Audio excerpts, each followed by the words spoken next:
Recording in progress.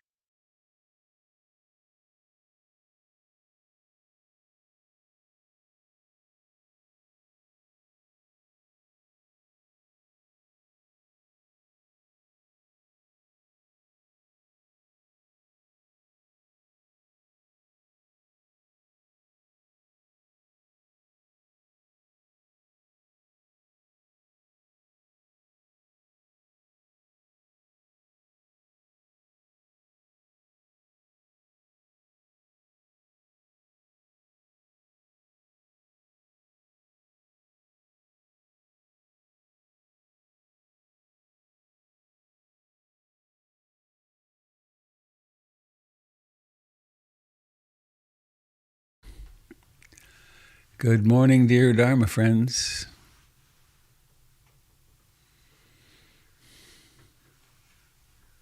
It's still dark out.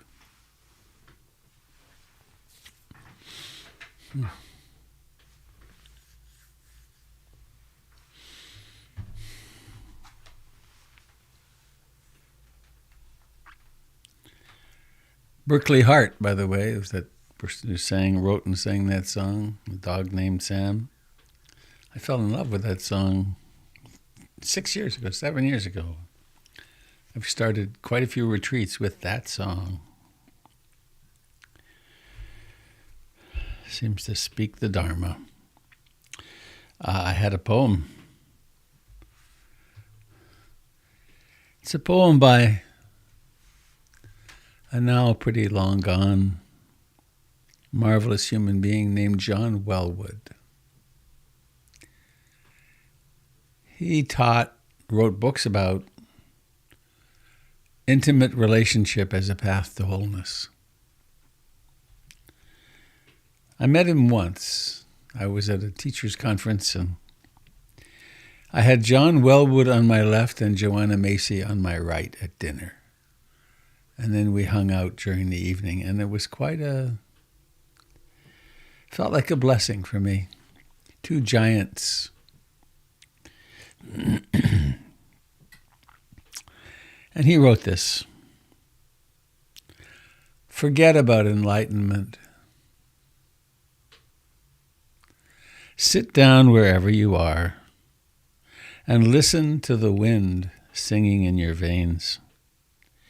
Feel the love, the longing, the fear in your bones. Open your heart to who you are right now. Not who you would like to be. Not the saint you are striving to become, but the being right here before you, inside you, around you. All of you is holy. You are already more and less than whatever you can know. Breathe out. Touch in. Let go. Forget about enlightenment.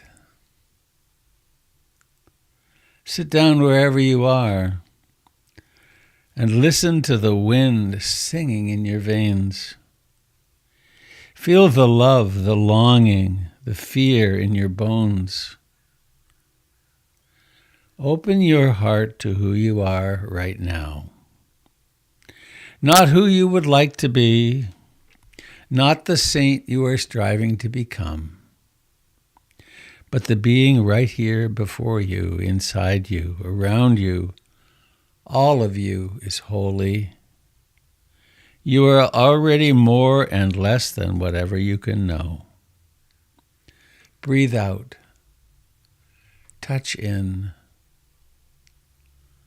Let go.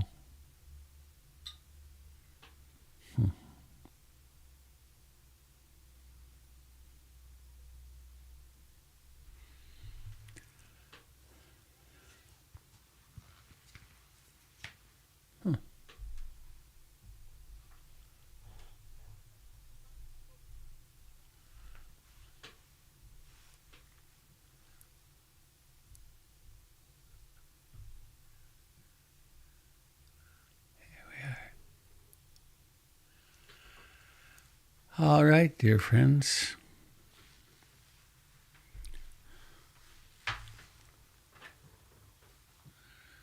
We woke up again.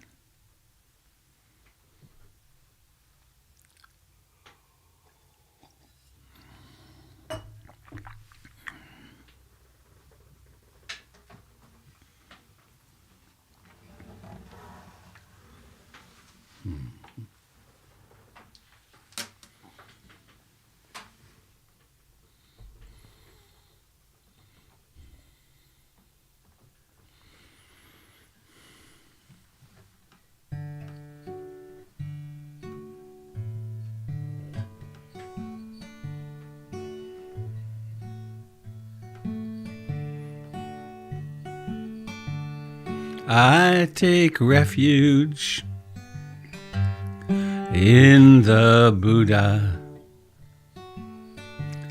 the one who shows me the way in this life. Namo Buddhaya, Namo Buddhaya, Namo Buddhaya.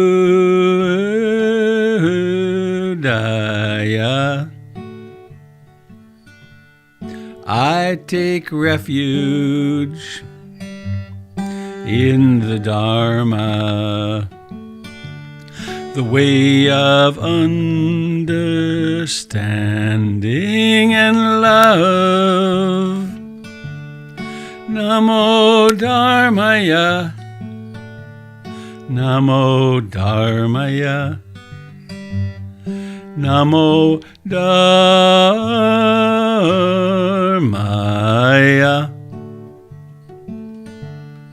I take refuge in the Sangha, the community of mindful harmony. Namo Sangaya, Namo Sangaya, Namo Sangaya.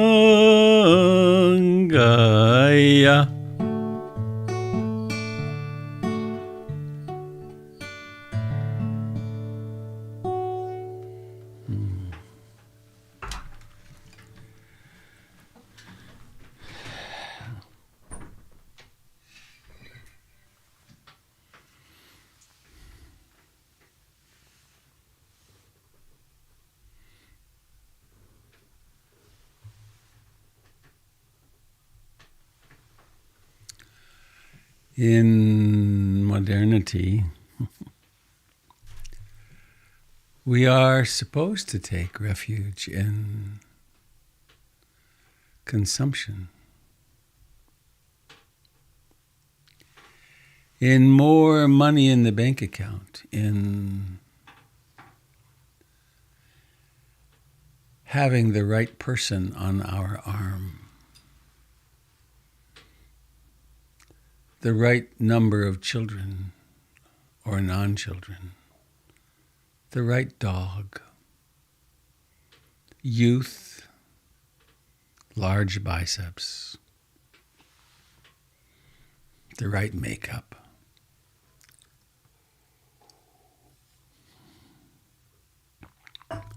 The right awards, the right attitude.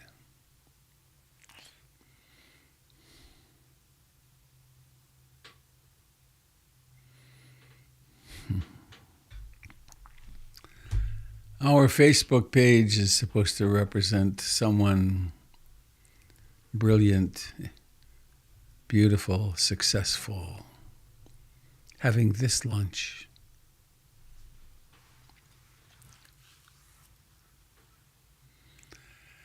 The refuge in Buddha, Dharma, Sangha is substantially deeper than that. I take refuge in being awake to what is.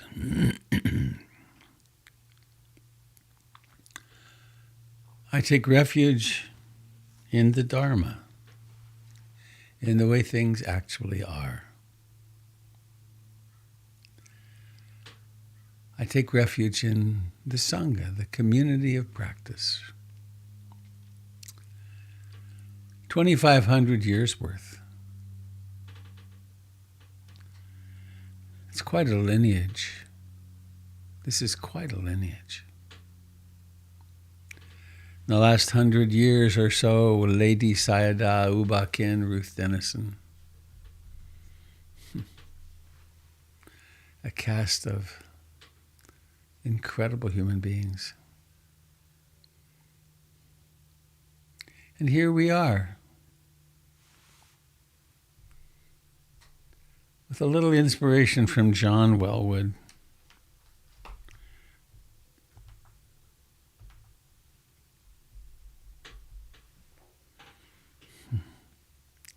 Forget about enlightenment.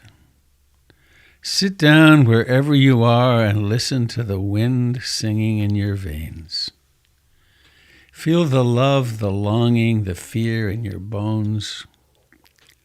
Open your heart to who you are right now. Right now.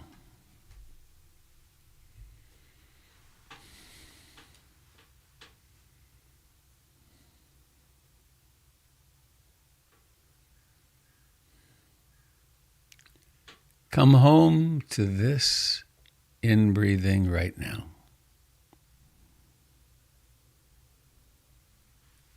To this out-breathing right now.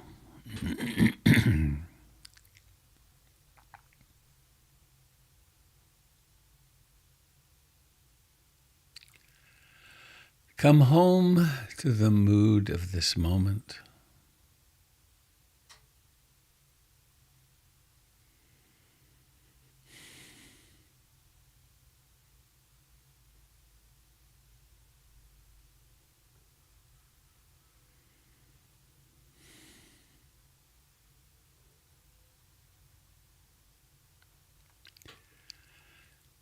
Come home to this breathing.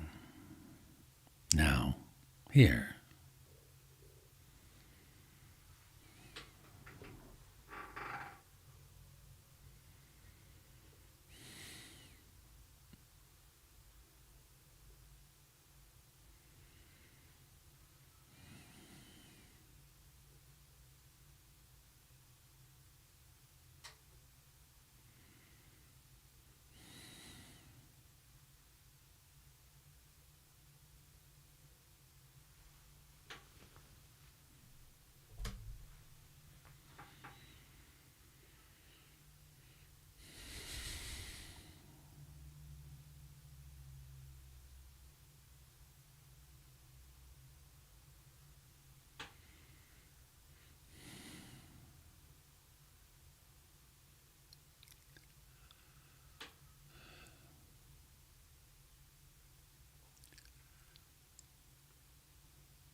Observing and knowing, embracing,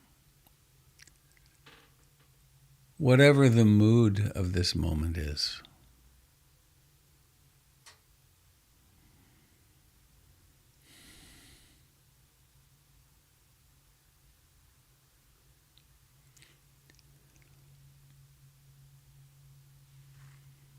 This might be a moment of spacious, trust-filled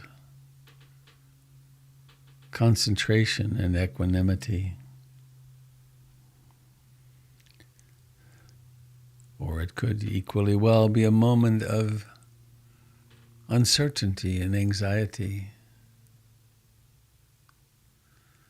A moment of grief. A moment of wondering what the point is.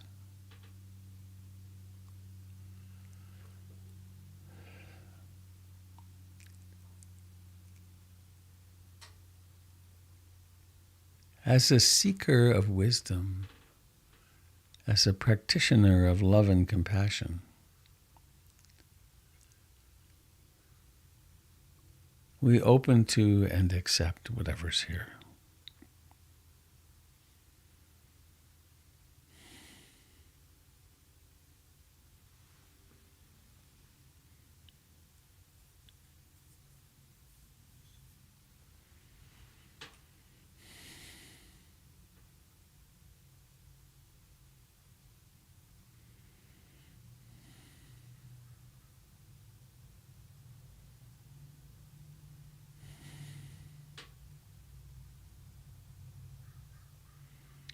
It is this moment in which we awaken and in which we invest ourselves.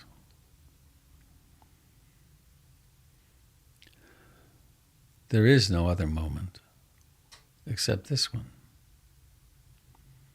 with this in-breathing and out-breathing.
Please let us notice how the breath breathes itself.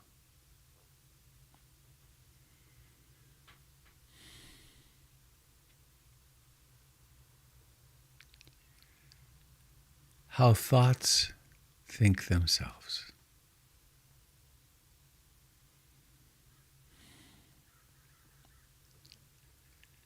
How the sensations in the body all arise by themselves.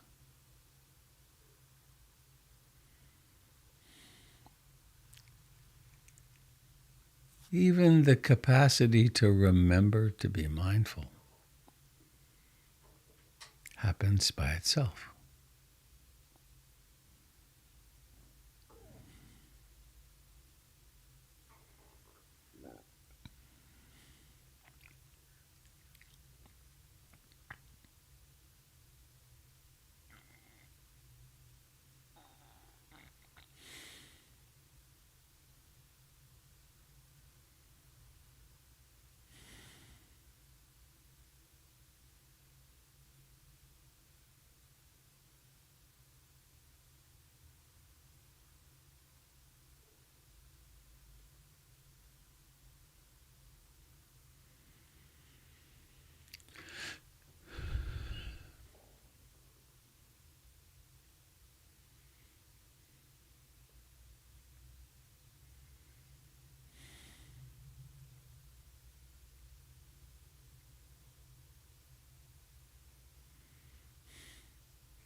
Meditation is easy and attractive when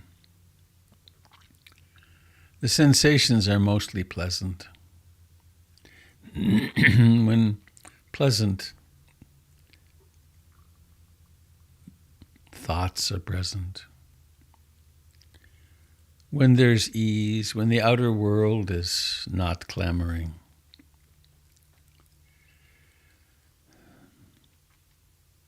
But what about that chronic pain?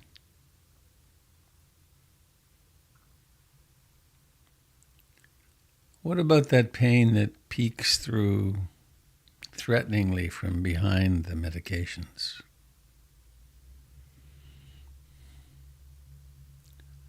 What about the anxiety that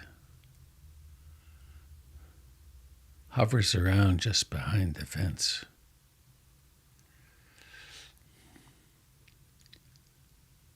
What about the fear for one's child? Or for refugees all over the world? What about that?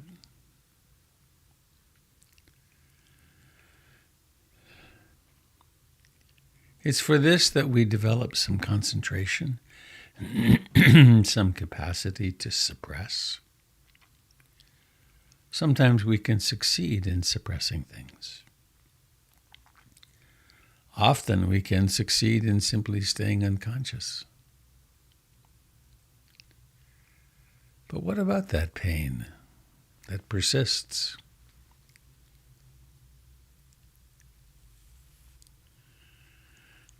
That's when we turn toward the experience of pain.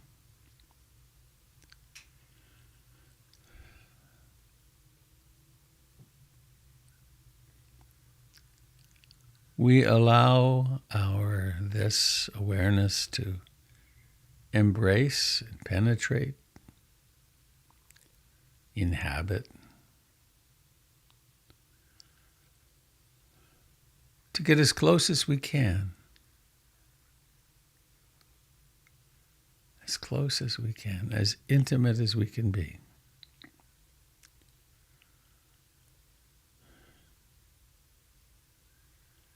Ah, yes, these are the sensations, and this is the experience of pain.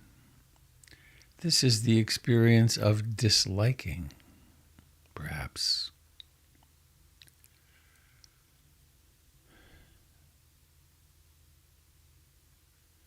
This is the experience of the story about this experience of pain.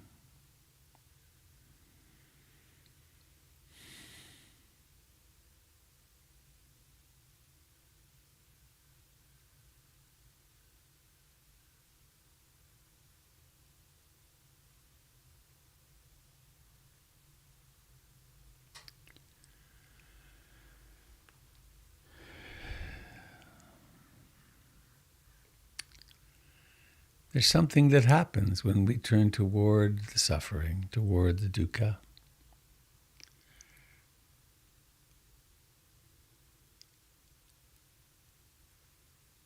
Sometimes it gets more for a while.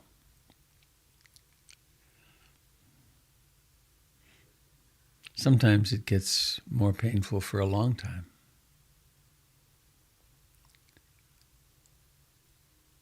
And sometimes the suffering goes out of it completely.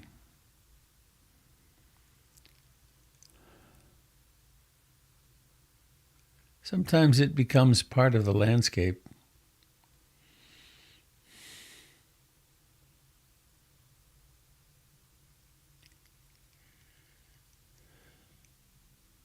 We practice with small discomforts and pains like an itch, like a headache, small headache, like a mildly broken heart, a disappointed heart.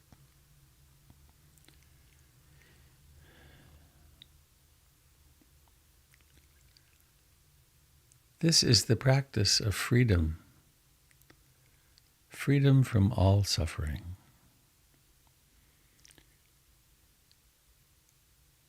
It takes a courageous heart. Yours. Grounded in in-breathing and out-breathing. Now.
we honor the reality of this moment.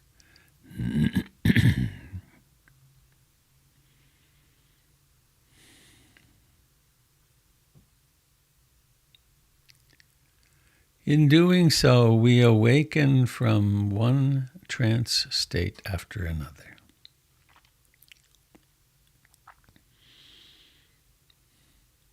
The wandering mind occurs, unnoticed, unobserved,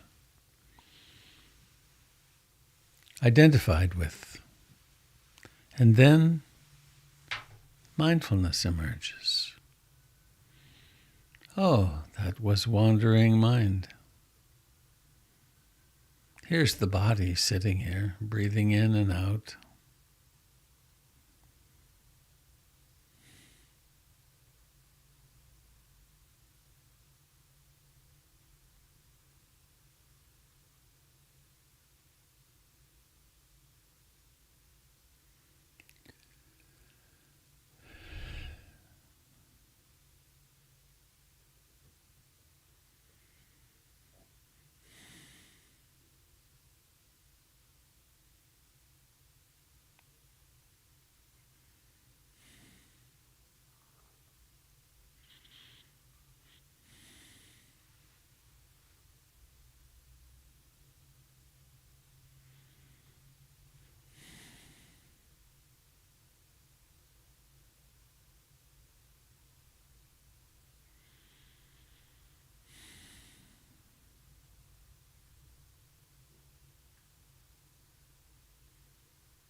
The wandering mind may be very brief, a tenth of a second even, or less. Or it could be 5 minutes or 10 minutes. It could, in fact, be days or weeks. But then the miracle occurs.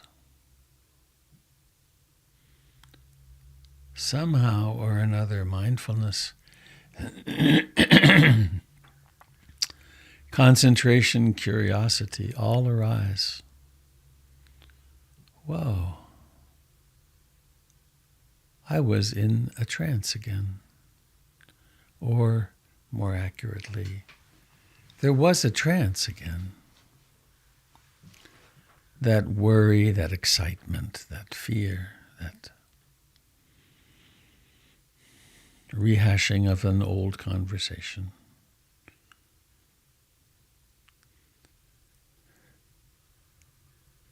And then what's left? There's just this. This in breathing and out breathing.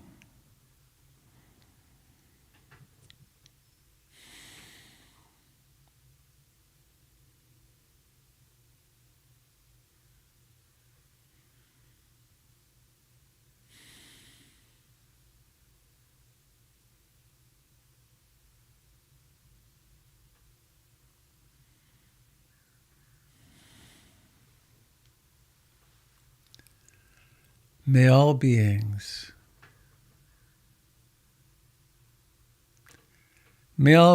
who are actually ourselves share in the merits of our practice. How could it be otherwise? May our relatives of the air, of wings,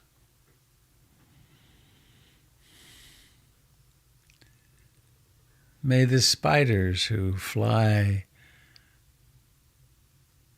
hundreds or thousands of miles on a gossamer thread they let out into the sky, may they share in the merits of our practice. May those who burrow in the earth, who climb in the trees,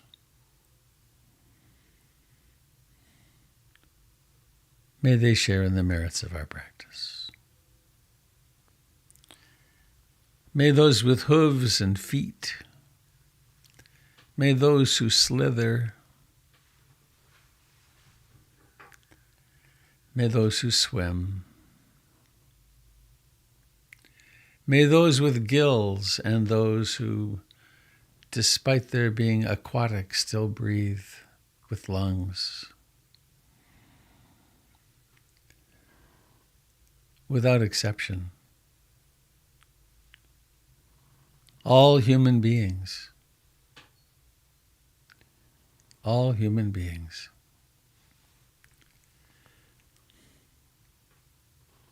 those in power, those who are subjected to oppression, violence,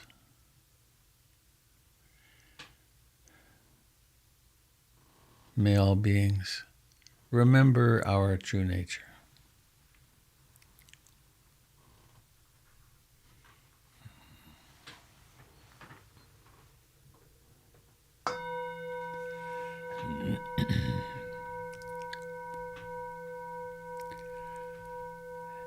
And emerging from this formal sitting time, please don't just snap into some other state. Notice, oh, now there's the gong and there's time to let the eyes open slowly. Now there's seeing.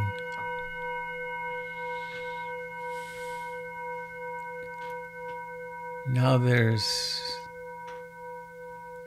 a whole screen full of little postage stamps.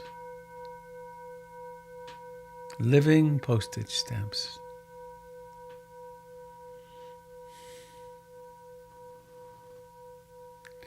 Harry Potter paintings.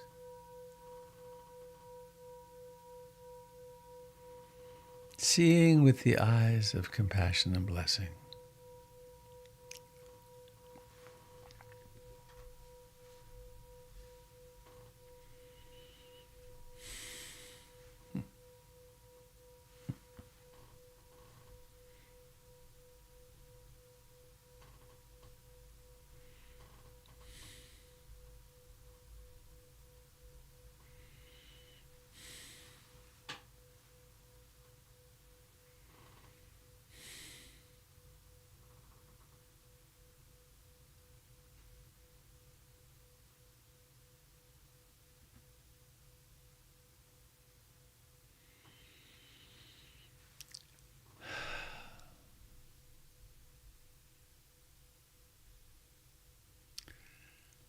I'd like to invite those of you that are on YouTube or Facebook to be invited to join us on Zoom whenever you'd like. You can find us on portlandinsight.org. You can get the link there, or on robertbeatty.com. Probably easier to find on robertbeatty.com. Someday we'll get a new PIMC website. Getting open is the priority now, which is happening on the 3rd of April. I have a list of announcements here. 3rd of April. More will be revealed, but it's going to be open again. We're going to have, unless, Omicron or some other variant strikes, we're going to have coffee and tea and a chance to be mind-boggled by the new the new look, the new way of being of the Dharma Center.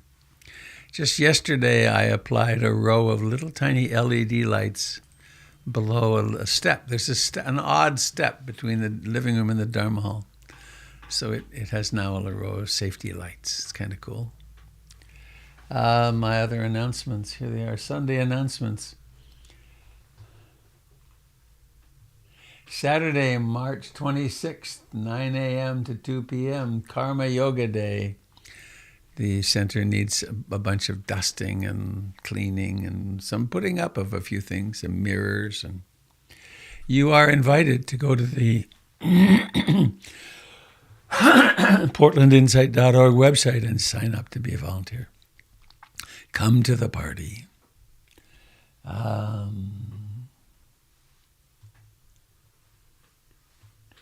May 29 to June 3, I will be teaching at Hollyhock in Canada.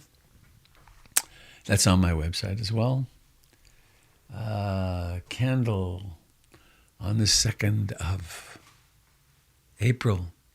Candle is offering a half-day retreat. And if you've never done something like this, I highly recommend it. It'll change you. It's spending time on retreat. We just spiral deeper and deeper and deeper into ourselves. Candle also meets on the 1st and 3rd Sundays of the month, 6:30 p.m. Pardon me a second.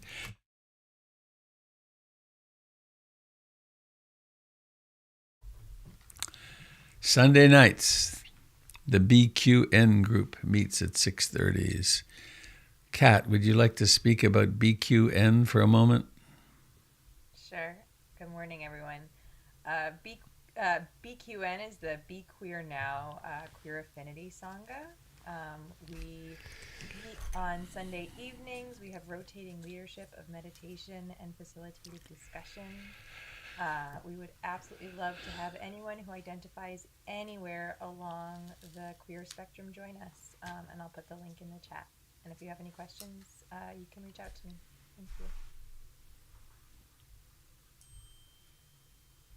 And Jim, you want to announce your thing? There's going to be another Qigong workshop this is the third Saturday, March 19th. Third Saturday of this month. We'll be moving mindfully and sitting and resting and listening to one another. And join us if you can from 9 o'clock until 1 o'clock, Saturday, March 19th. And you'd like people to register for that, right? Please register online. Yeah, that would be great. All right.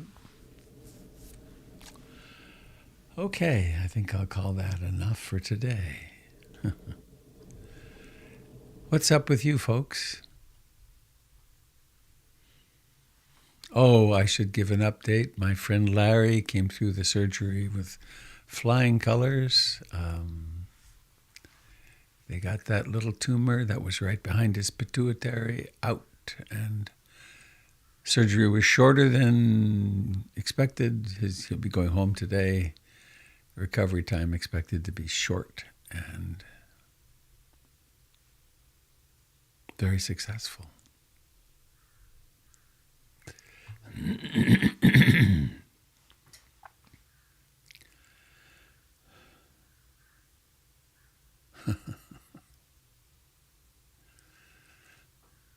There exists in this world a neurosurgeon called Vivek Deshmukh,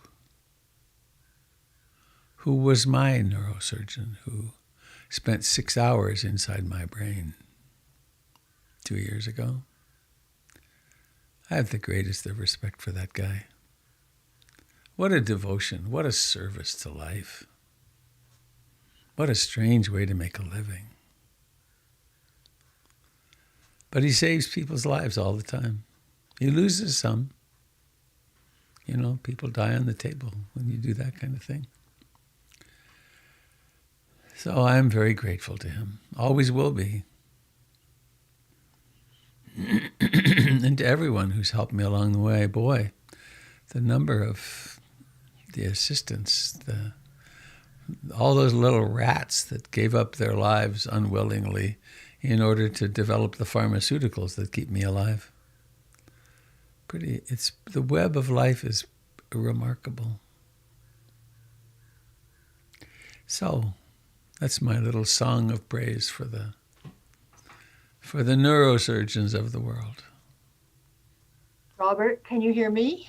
I can. Who is speaking? This is Pamela. Hello, Pamela. I see you even. Hello. Hi. Hi. Yesterday, you were starting to talk about some stuff, and it was at the very end. Oh, yeah. And we ran out of time. And you're in reference to the Buddha and this life of the Buddha, and you were beginning to say, do we know how hard life is? And we kind of ran out of time, and I feel unfinished, and I wondered if you could pick that up again. I'm caught.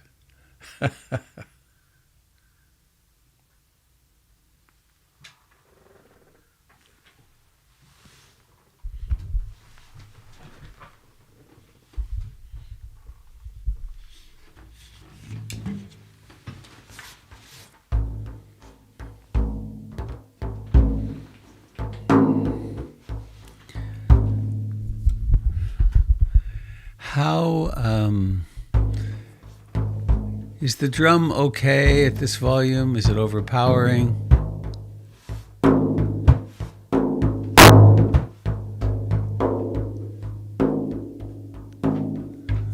We are leaving our time now. We are leaving our time. We're going back in time, or sideways in time, or forward in time, or to that place where time doesn't matter at all, before time was ever captured and put on everyone's wrist. Even before the time before it sat singing out in the night in the town square. In other words, thus have I heard.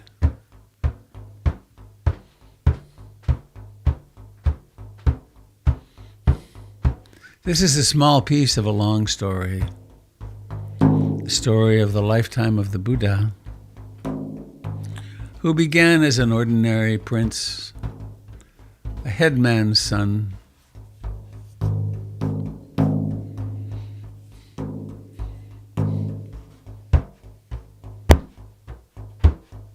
It's a key piece in the life of a Buddha, or in the life of an ordinary human like you and me.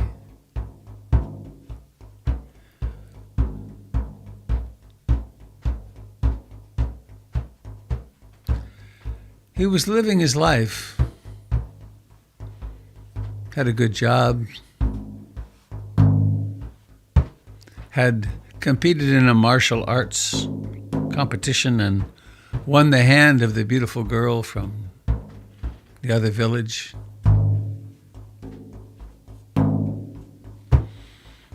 They were doing fine as a couple.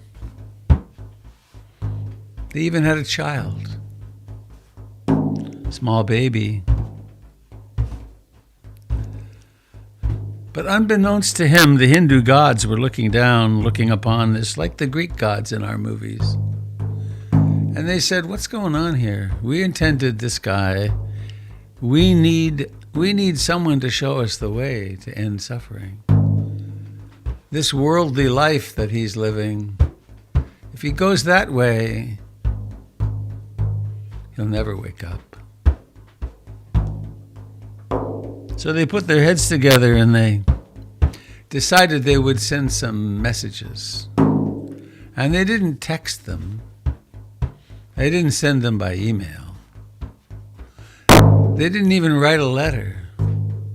Instead, when he was out riding in his chariot with his trusted charioteer and martial arts teacher, Chana, instead, they sent the first of the heavenly messengers, who was very sick. He was a person maybe with COVID, or maybe they had Alzheimer's, or maybe they had who knows what. But they were really sick. They had a fever. They were lying there by the side of the road. Or maybe they were being well cared for, but somehow or another, Siddhartha had his first experience with sickness. Real sickness. I remember a sickness that I experienced. I had whooping cough, and scarlet fever, and injuries. But the sickness I'm thinking of now was when my son was 6 months old. I'd never been around babies much, and he got sick. Not a bad, he just had a cold. But the experience was so excruciating. It was the first time in my life when I realized I would take that on if I could. But I couldn't. It was his. So anyway, he stopped the chariot. He said, stop. And Channa said, I don't want to stop. The king has told me not to stop. He says, stop the chariot. And he gets down and he examines this person who's sick. And he says to Channa, what is this? And there's a piece of the story that happens a long time earlier when he's born. And there's a prophecy that this boy will become a world teacher unless he's protected from all suffering. So we're in the realm of mythology. This is not a real story, a objective story. It's mythology, which means it's true in the heart. So he asked a few questions of Channa. Channa, could this happen to you? Could it happen to you? Yes. Could it happen to me? Yes. Could it happen to my wife, my beautiful Yashodhara? Yes. Could it happen to my son, Rahula? Yes, my Lord. This is called sickness.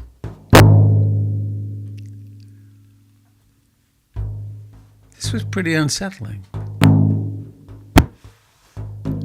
So the young prince, we'll call him, got a little depressed. He got a little moody. And then, of course, separate from the usual story, he turned on his television and saw that there was shelling going on. Apartment complexes were being targeted. There were variations of various diseases coming in, and cities were being shut down around the world. But that's not even the main story. Another day, this young man was out in his chariot, and the Hindu gods sent another messenger.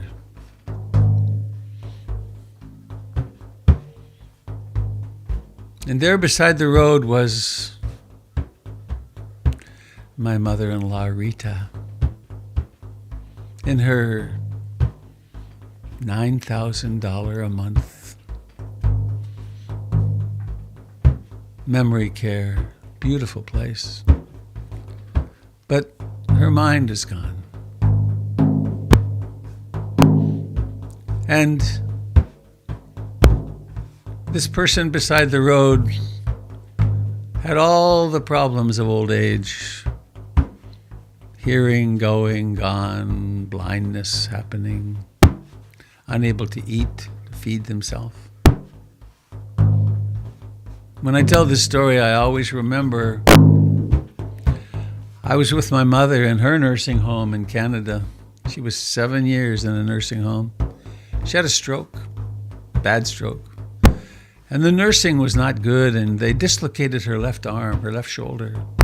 And it remained dislocated for the rest of her life.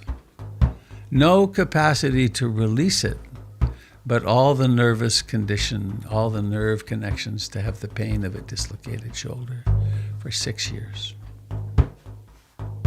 But in her nursing home, I stayed occasionally. It was so painful. I stayed occasionally to help with lunch. One day a nurse asked me if I would like to feed this old woman. Her skin was like parchment. And I said I would be willing. And so I scooped up some of the smooth food and put it by her lips. And she opened her mouth and I put it in and she swallowed. After a while, the nurse came back and said, "Do you have any idea who you're feeding?" And I said, "How would I have any idea?" And then she said, "This was so-and-so. She was the greatest dancer in the world between the wars. She danced in Berlin and Rome and Paris and New York. She was Canada's true prima ballerina." Siddhartha saw all this. And he said to Channa, "Channa, what is this?" And Channa said, "Oh my, I'm in trouble now. This is old age. Channa, could this happen to you?" He said, "Why, yes, it can. It will, unless I die earlier."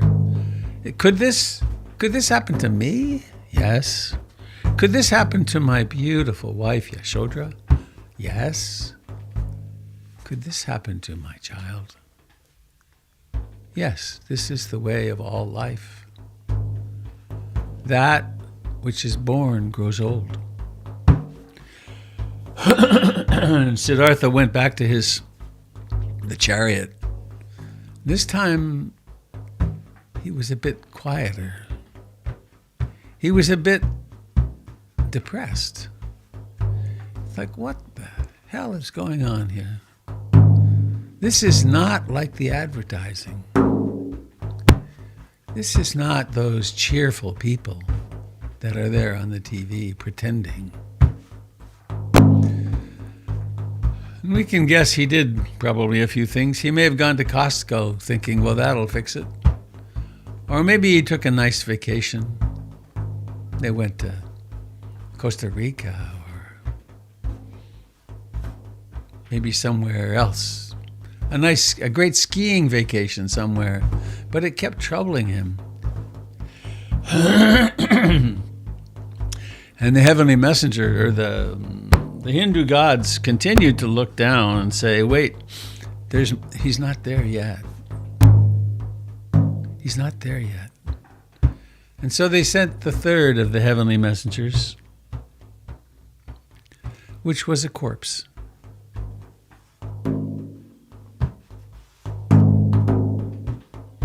They're riding along. There's this inert object sitting by the side of the road. Or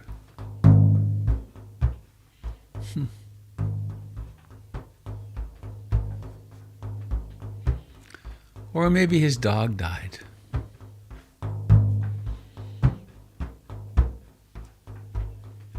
Maybe his dog died in his arms.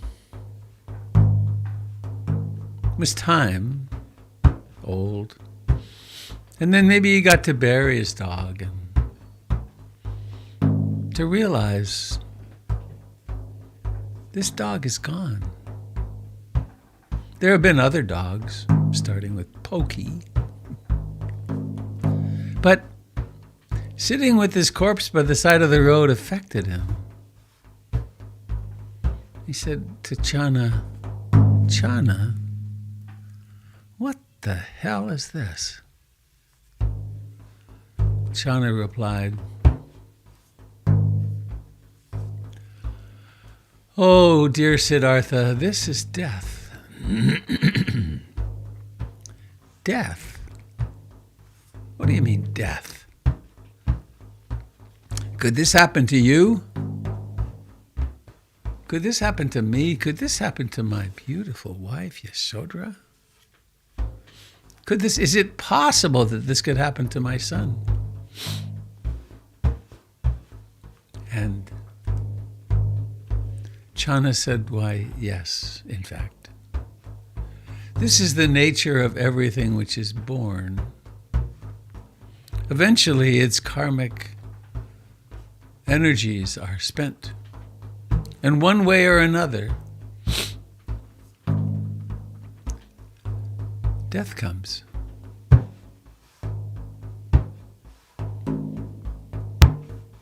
Now, this was unsettling to Siddhartha.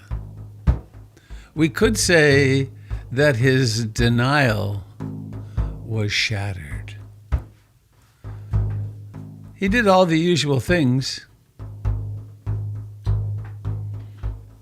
Maybe he went back to drinking for a while. Or maybe it was weed or cocaine or shopping or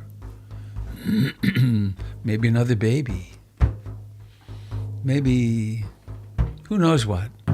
We have all kinds of ways that we avoid. But this depression, this unsettledness persisted. He couldn't outrun it.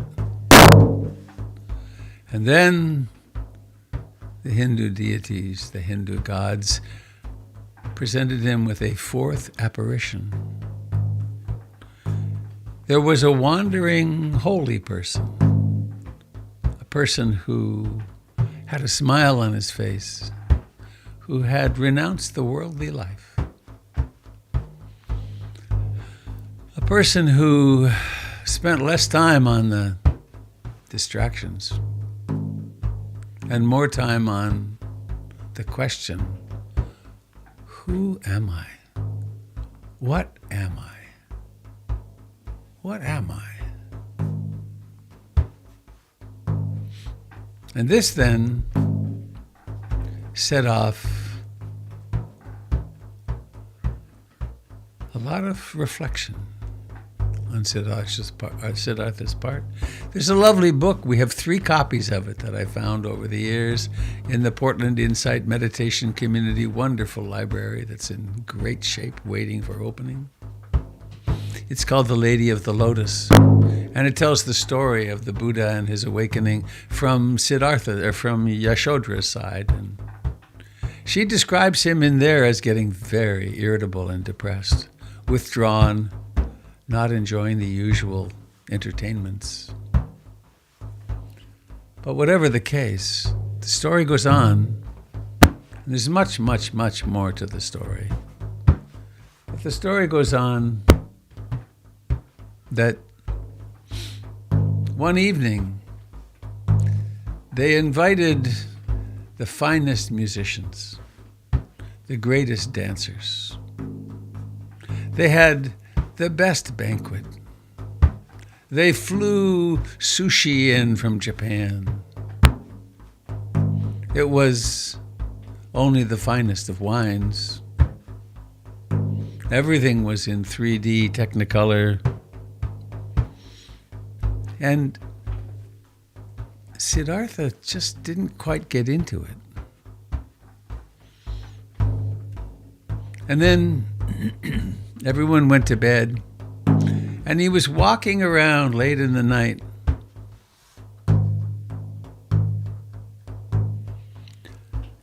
And he came upon the room by chance, where the actors and dancers were. And they had been so beautiful, so extraordinary. And he walked in and he realized, well, they were kind of disheveled. Maybe they hadn't had a chance to shower after the big show. He started thinking,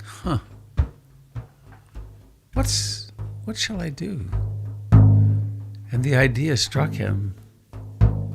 I remember that wandering holy man, that holy woman, that person who so impressed him. And he said, and this was not uncommon in his time, I must go forth.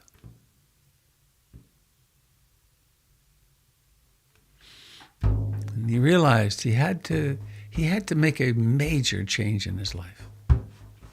And so there was the possibility, and young men were doing this at the time, leaving home, going to the forest, meditating. And so he decided he would go, and he went. He knew he had to say goodbye to Yashodhara and Rahula. And he got to the door of the room and he realized, if I even set a foot in that room, I will never leave. And so he turned, and he had instructed his charioteer, Channa, to meet him at the back gate with his horse, Kantaka, the great white war horse. And he met Channa, and they set off into the night, galloping. And they rode for a long time or a short time or just enough time that he knew it was time to stop. And they stopped. And he got down off the great white war horse Kantaka. And he took out his war sword, which was as sharp as a razor, and he knew how to use it. And he took his hair and held it and cut it off as close to his head as he could. This was hair he had never cut. In the moment of his cutting off his hair, Kantaka dropped dead. And he took his hair and gave it to Channa and said, "Here, take this to my father. Tell him, do not follow me."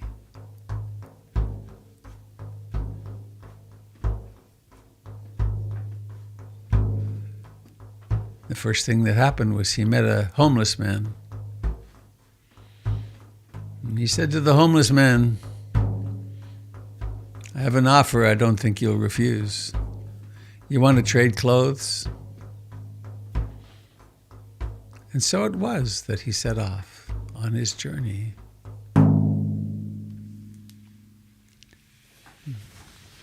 Now, there's lots of things that people say. Oh no, he abandoned his wife and child. Or how selfish. One thing that's mostly not understood was that the news, the gossip was not that he left his wife and child, but that he left his mother, because the mother-son bond was the primary bond. But that's completely beside the point, because this is mythology. And it isn't about a guy going off on his quest. It's about you and me. And what is our relationship to the consolation prizes? The prizes that exist in time, that grow sick and old and die. And there sometimes comes a time in a person's life, I think in my experience again and again and again actually, where there's the realization, oh, wow,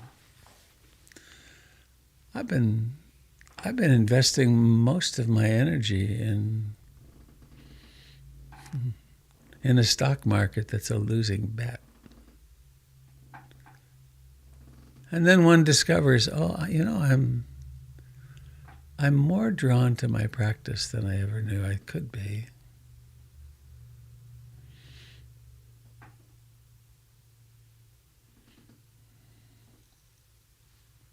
And it's a weird thing because it's not so linear. The story's nice and clean, but it's not so linear. One gets pulled back into this, back into that, and then and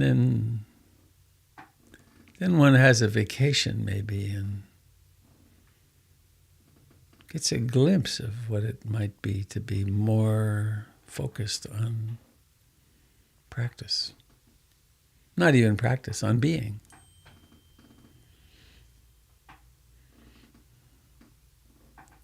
So thank you, Pamela. That's what I was thinking to say.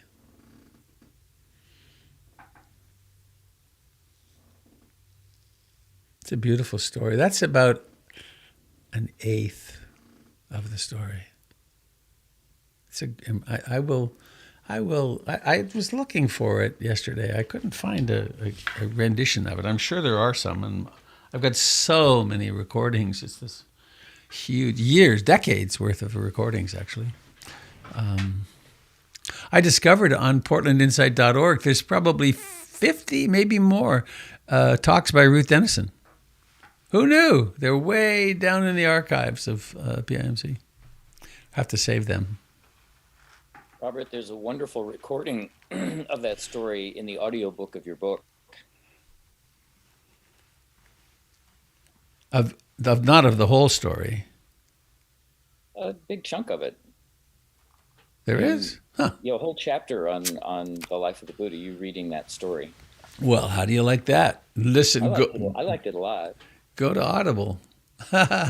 Great. Also, Robert, I don't know why I feel compelled to make these associations, but you were talking about your neurosurgeon and how incredible it was with him digging around in your brain. And it occurred to me that most every morning that I manage to show up for about 45 minutes every day, you're digging around in my brain, exposing little neurotic tumors and atherosclerotic anxiety clots and the 50 years of training that you have put into this work, and how and you lose a few. You do. You've acknowledged that. But those of us who are here and benefit from this, speaking for myself anyway, I'm just extremely grateful. Thank you, David. That's very sweet.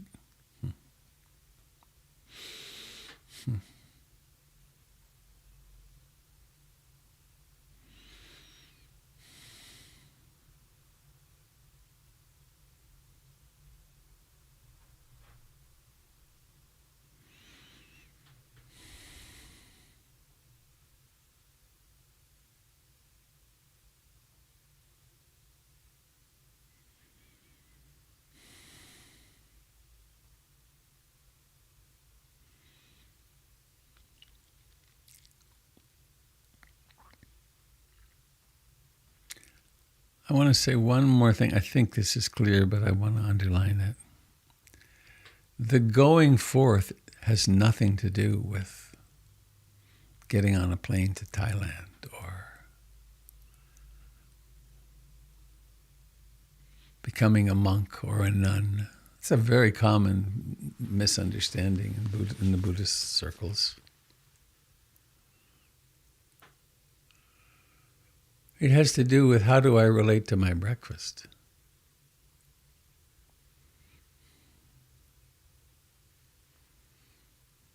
How do I relate to the people that I will meet today?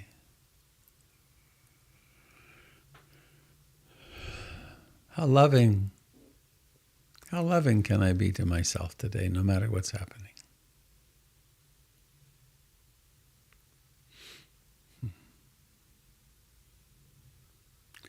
Is this bite of breakfast I'm having right now something I can taste fully and be present?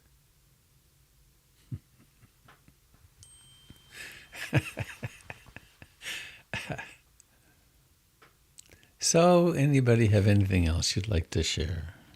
Oh.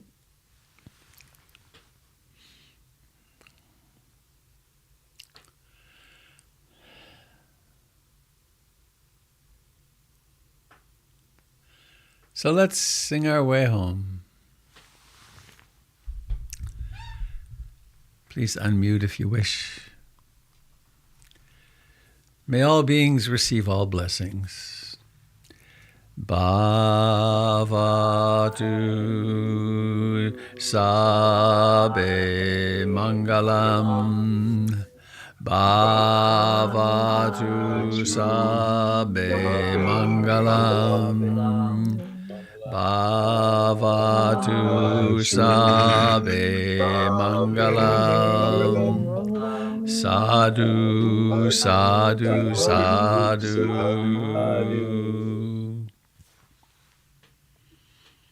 Happy trails, dear friends. Watch out for those heavenly messengers. They plop in. You're riding along in your chariot and boom, there they are.